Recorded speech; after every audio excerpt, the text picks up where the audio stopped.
जो बच्चे दोनों पीटी परीक्षा पास कर गए हैं और उनके लिए वो सोचते हैं कि रहमान सर बहुत कुछ कर सकते हैं, लेकिन रहमान सर कर क्या सकते हैं? बीपी अगर वो बोलेंगे तो बीपीपीएससी के अध्यक्ष के पैर पकड़ लेंगे, बीएसएससी के अध्यक्ष का पैर पकड़ लेंगे, माननीय मुख्यमंत्री अगर चाहेंगे कि अगर पैर पकड़ देंगे तो उनका पैर पकड़ लेंगे। लेकिन बच्चे अगर गाली देते हैं तो उससे मुझे कोई फर्क नहीं पड़ता है, क्योंकि मैं बच्चों के लिए था, बच्चों के लिए हूँ और बच्चों के लिए रहूँगा।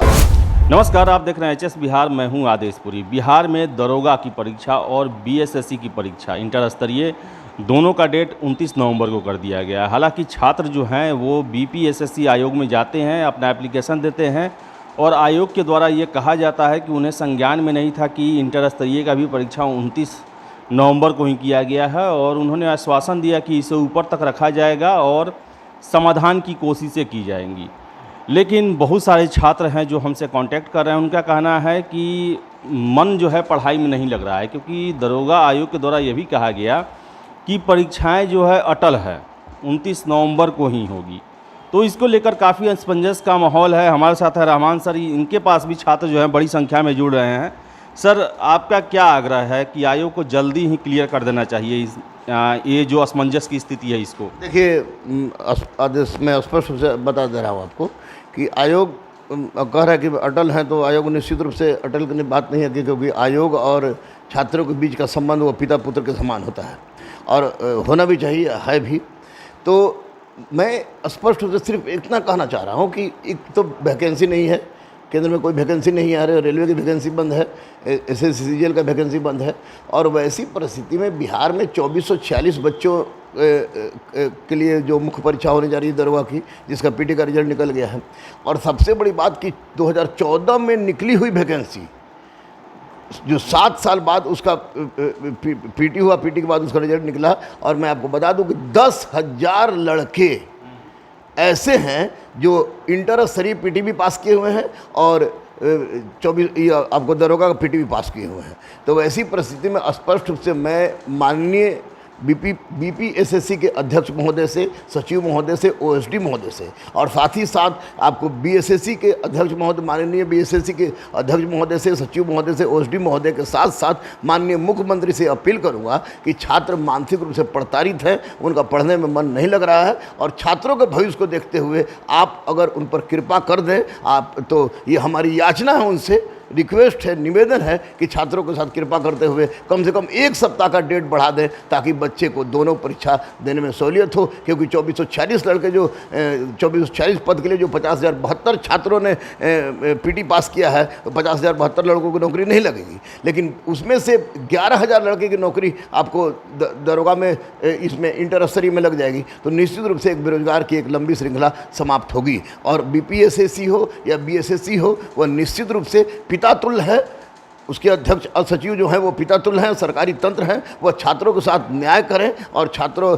और मेरा सिर्फ और सिर्फ निवेदन इतना है, याचना है, मैं कहूँ वो कहें तो मैं पैर पकड़ने के लिए तैयार हूँ कि सिर्फ और सिर्फ 1 सप्ताह का डेट बढ़ा दिया जाए, ताकि बच्चे के मन में जो अशांति है, बच्चे को पढ़ने में मन नहीं लग रहा है, वह उनके मन से उसको जुदा दूर हो जाए। और बच्चे के साथ हम लोग शिक्षक के साथ साथ बच्चे भी आजीवन ऋणी रहे आयोग के, कि आयोग ने अपने पिता पुत्र वाले संबंध को निभाने में महत्वपूर्ण भूमिका निभाया है। आजीवन ऋणी रहेंगे माननीय मुख्यमंत्री को कि जो उन्होंने पिता पुत्र के उस कर्तव्य को निभाया है, जो कि हमारे सनातन परंपरा और प्राचीन भारत की परंपरा का आधार रहा है कि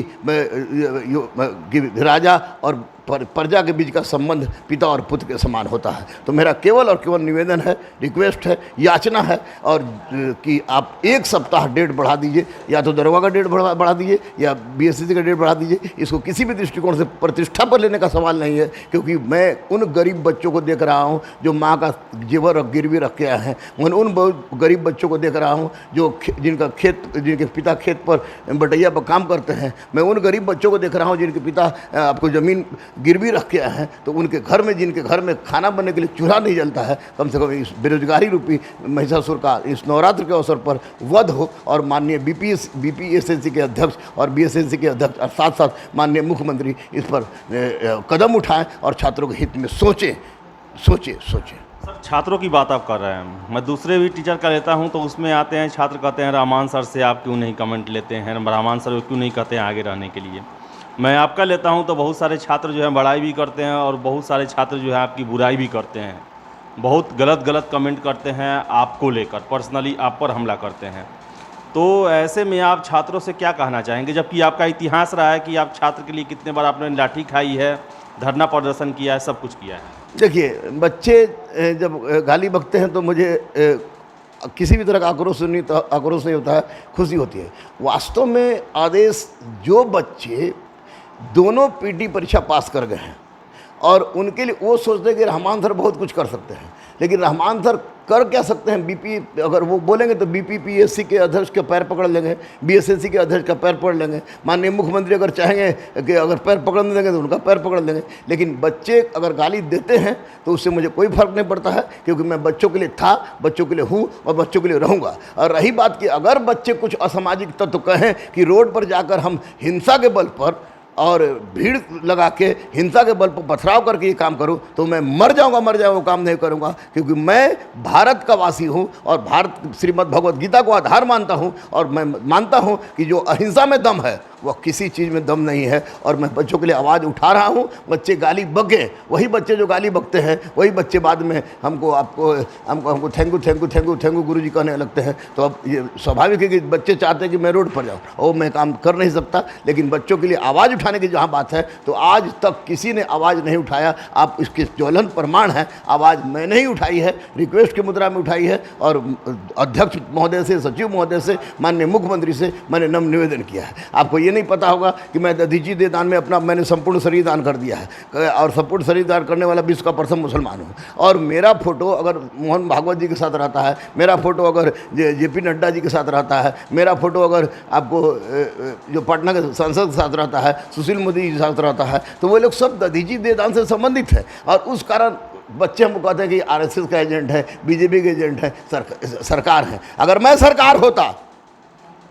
तो निसंदेह बच्चों की समस्याओं के निराकरण के लिए मैं तत्पर रहता, और अभी भी जो सरकार है वो बच्चों की समस्याओं के लिए तत्पर रहेगी। चाहे कोई भी सरकार आवे, वो बच्चों की समस्याओं के लिए तत्पर रहेगी। बच्चे हमारे कल भी बेटे थे, आज भी बेटे हैं और कल भी बेटे रहेंगे। वो चाहे किसी भी पद को प्राप्त कर ले, उनकी गाली को मैं आशीर्वाद समझता हूँ कि बेटे अब बाप को आशीर्वाद दे रहे हैं। अमिताभ बच्चन को गाली दिया जाता है, नरेंद्र मोदी को गाली दिया जाता है, महेंद्र सिंह धोनी के बच्चे के साथ इतना गंदा एक बात गुजरात का बच्चा ने, गुजरात के किसी इंसान ने, कुत्सित विचारधारा वाला ने कर दिया, तो उससे कोई फर्क नहीं पड़ता है। मेरा केवल और केवल एकमात्र उद्देश्य है कि 2440 पद की दरोगा की बहाली और इंटर स्तरीय की मुख्य परीक्षा की जो मुख्य परीक्षा है, उसमें केवल आयोग, बीपीएसएससी का आयोग हो या बीएसएससी हो या माननीय मुख्यमंत्री बिहार हो, वह एक सप्ताह का अंतर कर दें। बच्चे आजीवन ऋणी रहेंगे, हम लोग आजीवन ऋणी रहेंगे। बच्चों के लिए कल भी मेरा आशीर्वाद था विजयी भव, आज भी आशीर्वाद है विजयी भव,